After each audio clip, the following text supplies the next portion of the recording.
أعوذ بالله السميع العليم من الشيطان الرجيم بسم الله الذي لا يضر مع اسمه شيء في الأرض ولا في السماء وهو السميع العليم أما يجيب المضطر إذا دعاه ويكشف السوء يجعلكم خلفاء الأرض أإله مع الله قليلا ما تذكرون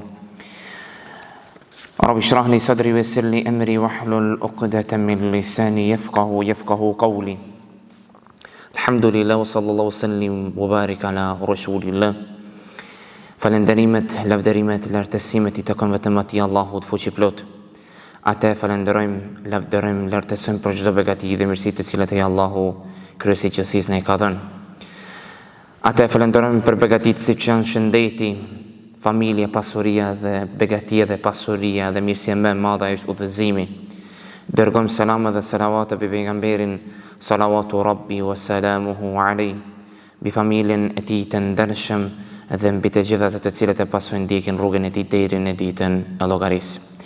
Të ndershëm vëllezër dhe motra, ne vazhdojmë me lejen e Allahut fuqiplot me temën e parë, me kapitullin e parë, një kapitull nga 644 kapituj të cilët Imam Buhariu në këtë libër kishte shkruar.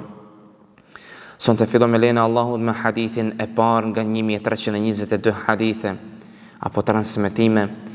Të ndershëm vëllezër dhe motra, shkurtimisht duke përkujtuar së pari veten dhe mandej dhe të gjithë të tjerët, një përkujtim I shkurtër me të cilën ne kemi folur javën e kaluar apo ligjëratën e kaluar, ndejën e kaluar, mexhlisin e kaluar.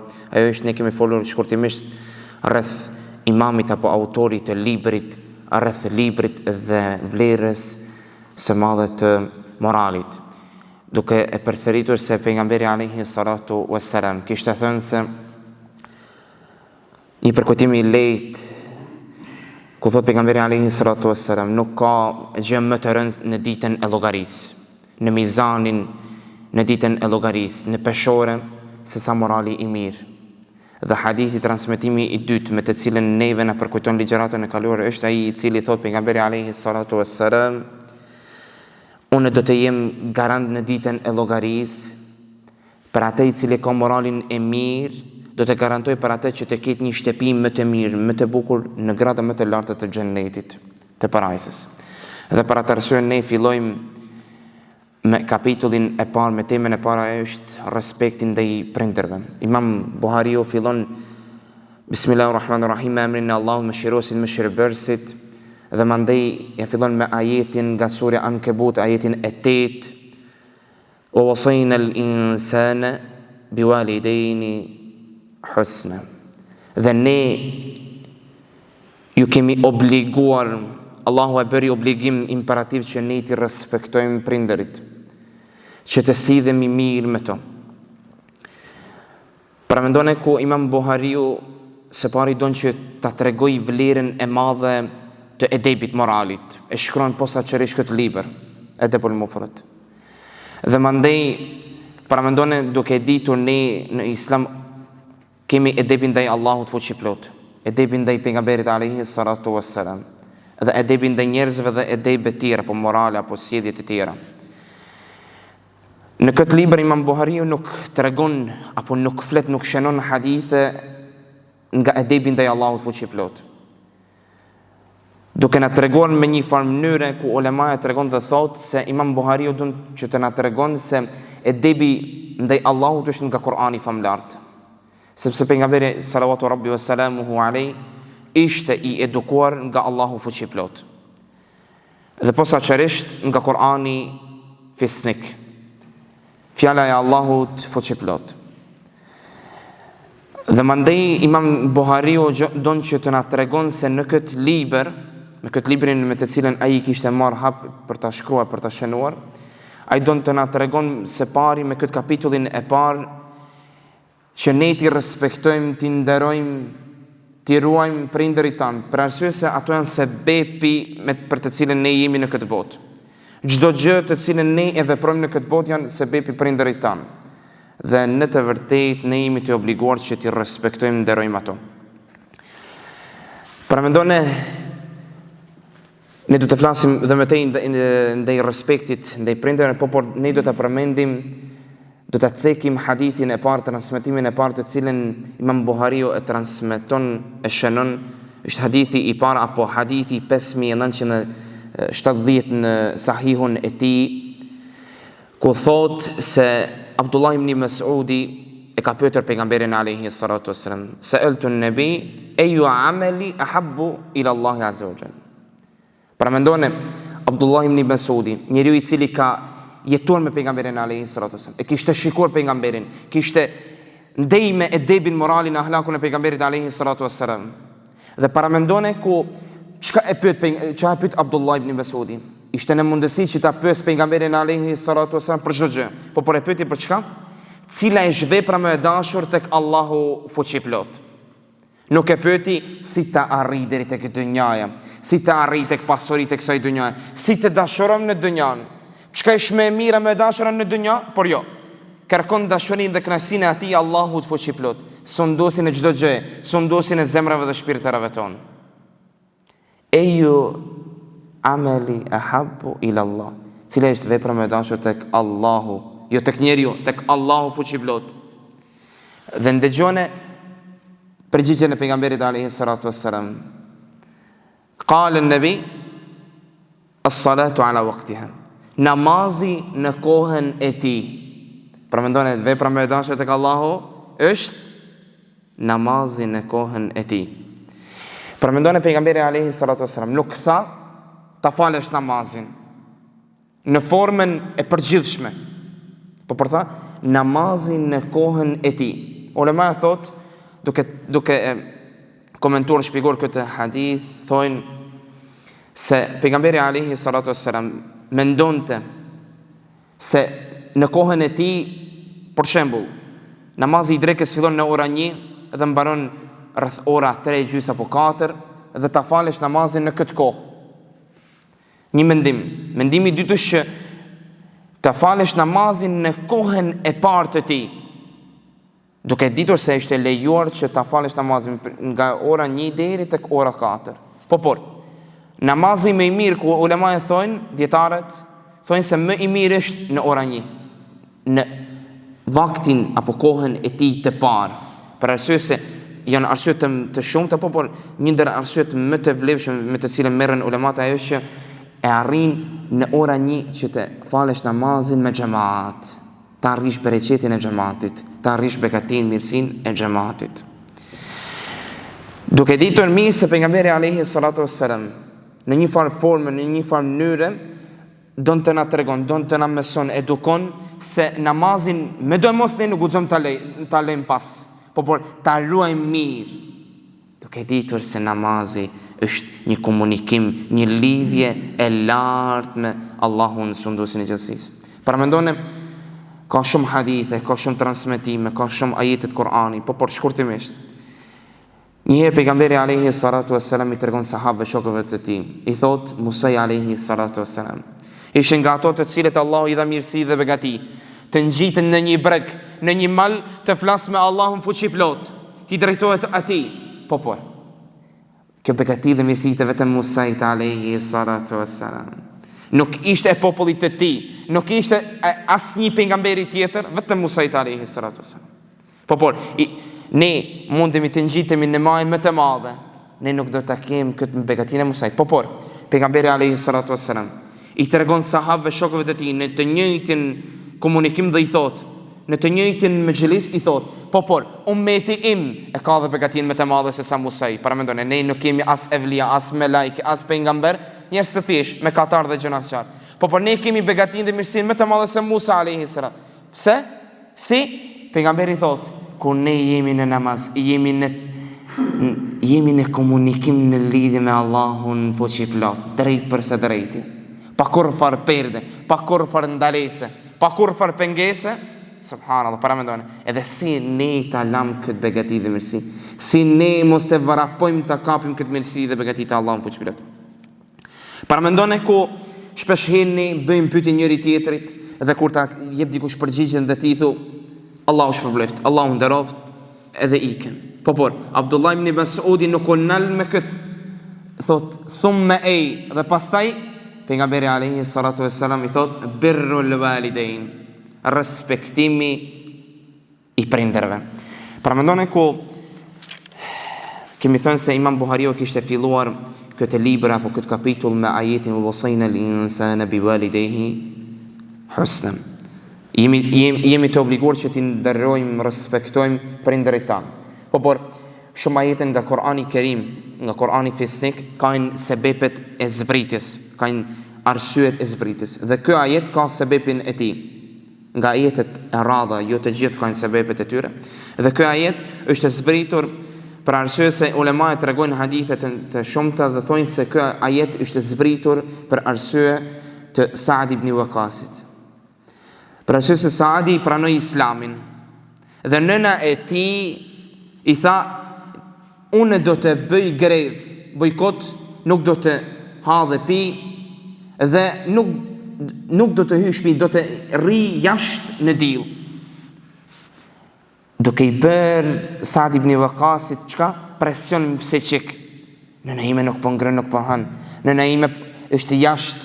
Duke i bërë Saad ibn Waqasit çka? Presion. Dhe i thot nëna e tij, unë do ta bëj këtë grev, këtë bojkot derisa ta lësh fenë e Muhamedit dhe të sidhesh në fenë të parëve tanë. Dhe të jesh nga ato të cilët do të flasin kundra Muhamedit alayhi salatu wassalam. Ky Saad ibn Waqasi normalisht që refuzoi, po por shkoi dhe tek pejgamberi alayhi salatu wassalam, u këshilloi pejgamberi alayhi salatu wassalam i tha. Dhe u zbrit ky ajet. Dhe u zbritën dhe dy ajete të tjerë. Ku në surën Ahqaf në ajetin 15 Allahu fuqiplot thot: "Wasayna al-insana biwalidayhi ihsana." Jeni të obliguar që t'i nderoni, respektoni prindërit tuaj me një përkthim të thjeshtë, të lirë. Dhe ajeti Luqman i 14 ku Allahu fuqiplot thot: "Wasayna al-insana biwalidayhi", dhe po ashtu jeni të obliguar, e kemi imperativ që ne t'i respektojmë prindërit tanë. Pra mendoni, për këtë arsye pejgamberi alayhi salatu wassalam i thot: mos e ndëgjon prindërin tënd. Për arsye se në Islam ne kemi çdo gjë kufi. Pejgamberi alayhi salatu wassalam se pari na thonte se dhe dashuria ndaj pejgamberit alayhi salatu wassalam ka kufi. Dhe pejgamberi po e mëson, edukon Saad ibn Waqasin, i thot, dhe dashuria dhe respektin nderi ndaj prindërve ka kufi. Dhe Allahu fuqiplot në ajetin e sipër Ankebut, në ajetin e 8 Ankebut, vazhdon dhe thot, ku Allahu tregon dhe thot se ti je i obliguar që ti respektosh, ndrosh prindërit tuaj. Por nuk guxon që ti respekton, ti ndëgjosh në qoftë se ata të regojnë që ti të shkon tek shirku. Dhe me thonë ti pësh Allahu shok. Dhe me thonë ne kemi obligim që ti nderojmë, respektojmë prindërit tanë. U fal, su fal, agjeroj, sa agjeroj, i mirë apo i keq, ne jemi të obliguar që ti respektojmë dhe nderojmë. Pra mendoni ku Allahu fuqiplot në surën Isra në ajetin 23 thot: "Wa qada rabbuka alla ta'budu illa iyyahu wa bil walidayni ihsana." Allahu Zoti yt të ka urdhëruar, të ka bërë obligim që ta adhurosh vetëm Allahun, ti bësh ibadet vetëm atij, illa iyyahu, edhe ti respektosh prindërit. Shpeshherë Allahu fuqiplot thot, ka ajete të shumë të cilët thot besoni në Allahun, dhëni vetëm atij ibadet, mos i shoqëroni shok atij dhe respektoni prindërit. Njëri nga ato është nga surja Isra, po ashtu në 36 ajet, ku Allahu fuqiplot thot: "Wa'budullaha wa la tushriku bihi shay'an wa bil walidayni ihsana." Mos adhuroni Allahun dhe mos i bëni shok atij dhe respektoni prindërit. Të ndershëm vëllezër dhe motra, Allahu fuqiplot dhe ajetet të shumta në të cilin me do mos e kemi kuptuar se ne jemi të obliguar që t'i respektojmë, nderojmë prindërit tanë. Dhe për atë arsye Imam Buhariu e fillon këtë libër me ajetin rreth respektit, nderimit të prindërve. Dhe Abdullah ibn Mas'udi me do mos nuk e pyeti pejgamberin alayhi salatu wassalam: Ja Rasulullah, ma jep punën dhe veprën më të lehtë, ma jep punën me të cilën do të fitoj dunjan apo diçka nga dunjaja, po përkërkoj atë më të lartën, kënaqësinë dhe dashurinë e Allahut fuqiplot, atë me të cilën ne duhet të jemi të preokupuar, me të cilën ne duhet të veprojmë në këtë botë të kalueshëm. Është që ne të anojmë ka kërkimi i dashurisë dhe kënaqësisë së Allahut fuqiplot. Dhe me do e mos, ne do të kërkojmë me edeb dhe ahlak dhe moral të mirë. Por, në qoftë se ne do të falim namazin dhe nuk do t'i respektojmë prindërit tanë, me të vërtet, ne nuk do të arrijmë kënaqësinë e Allahut fuqiplot, për arsye se ne jemi të obliguar. Komentuesit e Kur'anit famlart, kur thonë se çka do të thotë wasije, do të thotë diçka e mirë, do të thotë diçka një këshill, diçka që lëhet, dhe ajo është ndërmjet njeriut dhe njeriut, në gradën njeri. Por, kur thotë Allahu wa wasajna lil insan, Allahu nuk e lën as trashëgimi, as nuk lën, as nuk këshillon, por bëhet imperativ, bëhet urdhër, bëhet e obliguar, obligim. Dhe çka do të thotë kjo husne apo ihsane? Do të thotë diçka e mirë, diçka e duhur, diçka e bukur. Dhe me thonë, ne jemi të obliguar se cilin nga ne që ta respektoj, nderoj prindërit në formë më të mirë, më të duhur dhe më të bukur. Dhe Abdullah ibn Mas'udi me do e mos nuk u ndal me këto dy pyetje. Dhe po e pyet pejgamberin alayhi salatu wassalam, thumma ay, dhe cila pas është domethënë vepër e dashur tek Allahu fuqiplot. Pejgamberi i Allahut i thot: Jihad fi sabilillah. Jihadi apo lufta për hir të Allahut fuqiplot. Të ndershëm vëllezër dhe motra, shumë nga ato ulemat kishin thënë se kjo përgjigje e tretë e pejgamberit alayhi salatu wassalam do të thotë përpjekje, mundim që ne, nga ato dietarët ishin ato të cilët thonin se jihad fi sabilillah është ajo që ti punojmë këto dy të parat.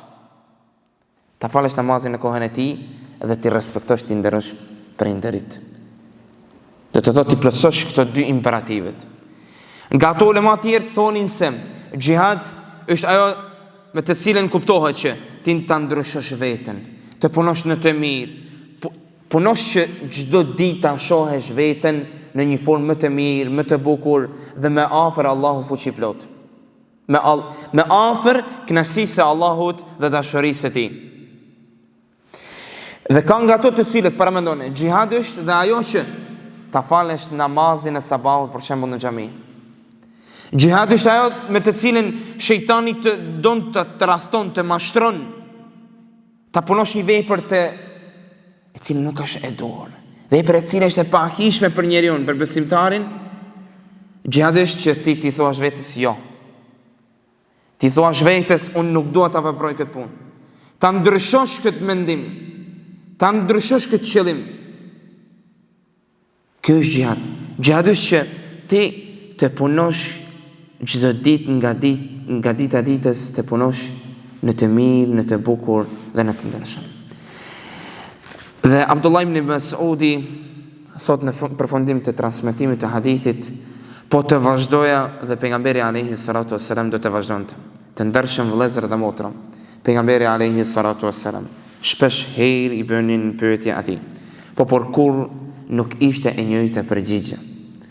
Shpesh herë përmendonin njërin nga ato sahabët e pyetin: Ja Rasulullah, më jep diçka. Pejgamberi alayhi salatu wassalam i thot: La taghdab, mos u nevrikos, mos u hidhero. Dhe për atë arsye pejgamberi alayhi salatu wassalam I jep të përgjigjet sipas momentit, sipas nevojës, sipas vendit. Dhe për atë arsye paramendone ku ne gjendemi në një kohë ku namazi nuk falet. Gjendemi në një kohë ku respekti ndaj prindërve është në nivelin më të ulët. Shpesh herë ndëgjojmë ku shumë nga ato të cilët nuk din ku I kanë prindërit e tyre. Kurse ne ndodhemi në kohën më të lehtë të teknologjisë, të lehtësimit, ne mund të arrijmë në shumë forma më të lehta që ne t'i respektojmë, nderojmë, t'i duam ato prindërit tanë. Para mendoj sa ka nga ato të cilët janë jetim apo nuk I kanë prindërit e tyre. Do jepnin çdo gjë në këtë botë dhe në botën tjetër që të kenë një moment me prindërit e tyre. Por ne, shumë nga ne I kanë prindërit e tyre nuk din t'i respektojnë, nuk din t'i nderojnë, nuk din t'i ndëgjojnë. Dhe për atë arsye ne gjendemi në këto koha të trazirave, në këto koha ku morali është në nivelin më të ulët. Dhe paramendone ku Allahu fuqiplot në një nga ajetet e Tija thot, ku kemi përmendur më parë, imma yablughanna 'indaka al-kibaru ahaduhuma aw kilahuma fala taqul lahumā uffin wala tanharhuma wa qul lahumā qawlan karīma. Në qoftë se me një kuptim apo me një përkthim të lirë, në qoftë se prindërit tu arrin njërin nga ato apo të dy, arrin tek pleqëria, mos ju thuaj as uf, mos jenë nga ato të cilët nuk I respektojnë, nderojnë. Fol fjalë fisnike, fjalë të mira, fjalë të bukura. Paramendone Allahu fuqiplot që ka na mëson Kur'ani fisnik. Fjala e Allahut sundosit e gjithësisë, sundosit e zemrave shpirtërave tonë. Dhe për atë arsye të ndershëm vëllezër dhe motra, ne lutim atë Allahun fuqiplot që të na bëjë nga njerëzit të ndershëm dhe së pari të sinqert. E lutim atë Allahun fuqiplot me duan e ligjëratës së kaluar, e është duaja pejgamberit alayhi salatu wassalam. Allahumma kama hasanta khalqi hassin khuluqi. Allahu im apo Allahu yn, siç na ke përsosur plotësuar krijimin ton, na plotëso moralin ton. Lutim atë Allahun fuqiplot që të na bëjnë nga morali I mirë, I ndershëm, I bukur, dhe e lutim Allahun fuqiplot që të jetë I kënaqur me ne. Dhe e lutim atë Allahun fuqiplot siç na ka bashkuar sonte në këtë vend të bekuar në shtëpinë xhamin, shtëpinë e Allahut fuqiplot të na bashkojë në gradë më të larta të xhennetit Firdaus. Amin. Assalamu alaikum. Astaghfirullah al-azim alladhi la ilaha illa. Allahu ju nderoft. Allahu ju shpërbleft për sabrin, durimin.